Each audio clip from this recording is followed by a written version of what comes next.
இன்றே டவுன்லோட் செய்து உங்கள் ஃபேவரட் ஷோக்களை என்ஜாய் பண்ணுங்க. உங்க மனசுல என்ன நினைச்சிட்டு இருக்கீங்க? வெளியில போங்க, வெளியில போங்க, வெளியில போங்க, வெளியில போங்க.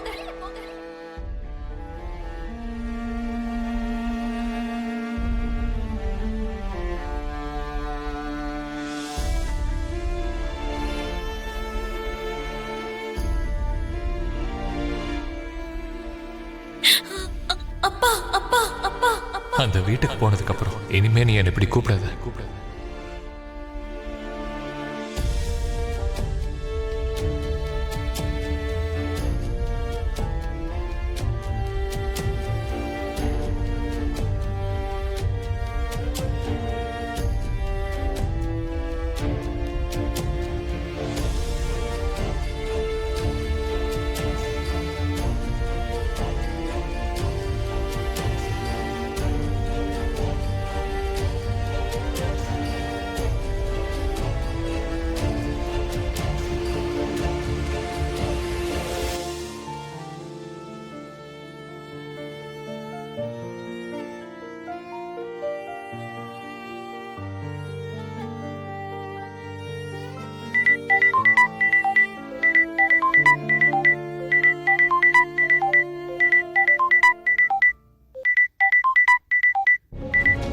யாரு? நான் தானே உங்களுக்கு தெரியும். இருந்தாலும் என் பேரை உங்க காதால கேட்கணும்னு ஆசைப்படுறீங்கல்ல? ரோட்ல போயிட்டு இருக்கும் போது போற வழியிலலாம் டஸ்ட்பின்ஸ் கண்ணுக்கு நிறைய தெரியும்.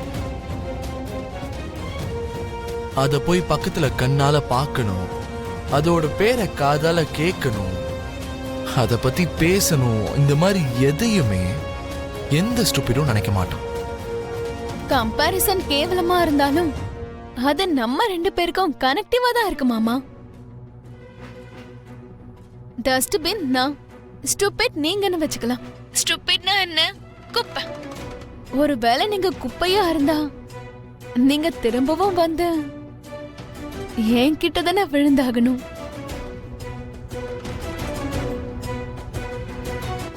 அப்படி பார்த்தா நம்ம ரெண்டு பேரும் மீட் பண்ணிக்கிட்டே இருப்போம். Shut up. நீ இப்ப எதுக்கு போன் பண்ணனு ஒழுங்கு மரியாதையா சொல்லு. நாளைக்கு ஒரு ஸ்பெஷல் டே இருக்கு மாமா. என்னது? நாளைக்கு என்னுடைய பர்த்டே மாமா. நீங்க கண்டிப்பா வரணும். என்ன பகல் கனவு காண்றியா? பகல் நேரத்துல பகல் கனவு தான் காண முடியும் மாமா. ராத்திரி நேரத்துல நீ என் கனவுல வந்து நீ பண்ற சிலுமிஷம்லாம் இருக்குல்ல, அதெல்லாம் வேற லெவல்.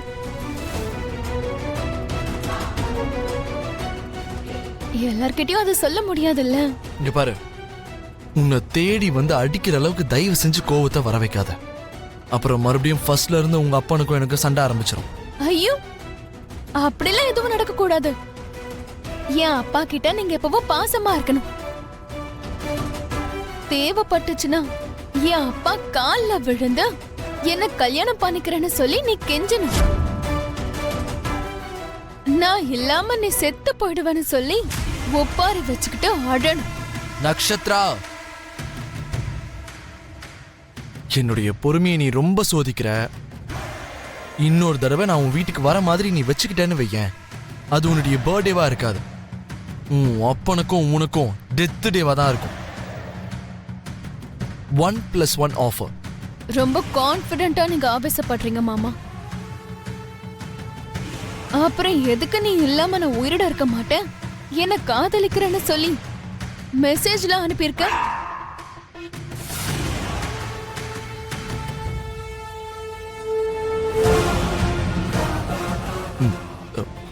வாட்? நான் எதுக்கு உனக்கு மெசேஜ் பண்ண போறேன்?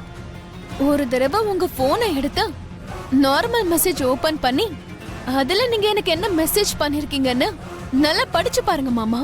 ஏய், நான் தான் உனக்கு எந்த மெசேஜும் அனுப்பலன்னு சொல்றேன்ல, அப்புறம் என்ன? மாமா, இரிட்டேஷன்ல விவரங்களை விட்டுற கூடாது, ஃப்ரஸ்ட்ரேஷன்ல உயிரை விட்டுற கூடாதுன்னு சொல்லுவாங்க.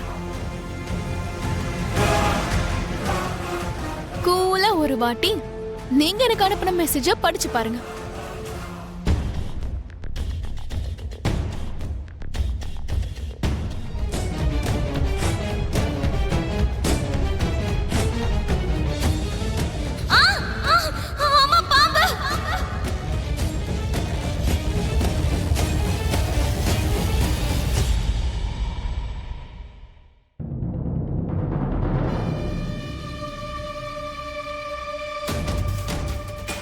உங்க போன்ல இருந்து என் போனுக்கு மெசேஜ் அனுப்புறது நான் தான்.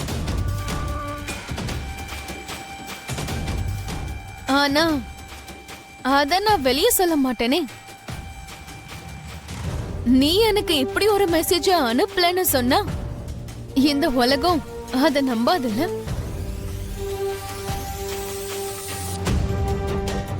சோ நீங்க என் பர்த்டேக்கு போட்டுட்டு வர்றதுக்கு ஸ்பெஷலா ஒரு சூட்டை ரெடி பண்ணி அங்க வச்சிருக்கேன்.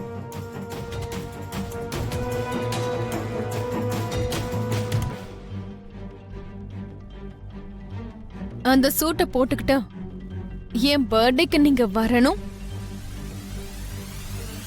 கேக்க கட் பண்ணி எனக்கு நீங்க ஊட்டி விடணும். அப்படி நடக்கலன்னு வச்சுக்கோங்க, இந்த மெசேஜ என் வீட்ல இருக்கிறவங்களுக்கு நான் காட்டுவேன்.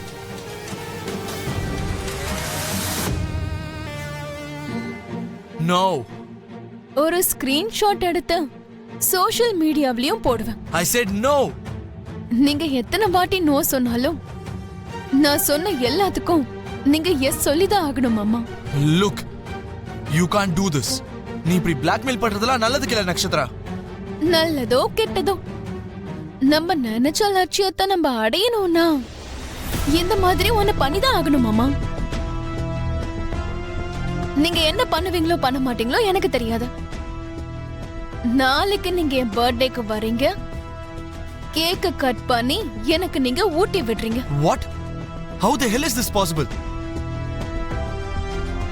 உன் குடும்பத்துக்கும் எனக்கும் ஆகாது, அது உனக்கும் நல்லா தெரியும். அப்படி இருக்கும்போது என்னால எப்படி வர முடியும்? சும்மா கத்தாதீங்க மாமா. சிச்சுவேஷனை மட்டும் தான் நான் உங்களுக்கு சொல்றேன். ஸ்கிரிப்ட் உங்க இஷ்டம். நல்லா யோசிச்சு நான் சொன்னது எல்லாமே நடக்கிற மாதிரி பாத்துக்கோங்க. பாய் மாமா. ஏ Nakshatra, Nakshatra listen to me.